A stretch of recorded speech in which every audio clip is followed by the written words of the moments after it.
In 1900, a rescue ship reached a remote lighthouse only to find the table set for dinner, the lamps trimmed. But the three keepers had completely vanished into thin air. This is the Flannan Isles mystery, a true story of a haunting disappearance in the middle of the Atlantic. December 15th, the steamer Archtor noticed the light was out. On a small rocky island off the coast of Scotland, something had gone horribly wrong.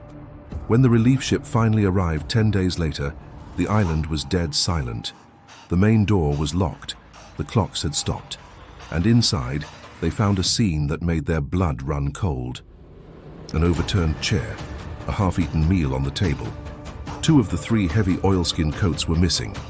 This meant one man had run out into a storm without his protective gear.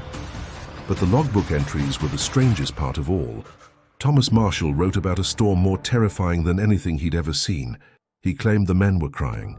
He said the lead keeper, James Duckett, was praying. But here's the problem: there were no storms reported in that area on those dates. The sea was calm. The sky was clear.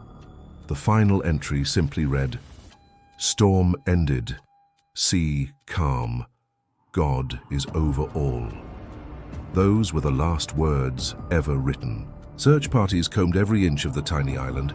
They found a supply box smashed to pieces 100 feet above the sea. Railings were bent like wire. Concrete blocks were ripped from the ground.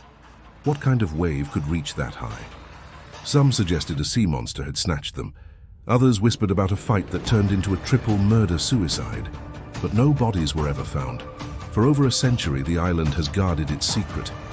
The official report blamed a rogue wave for sweeping them away, but it doesn't explain the locked door, or the fear in the logbook, or why one man ran into the night without his coat.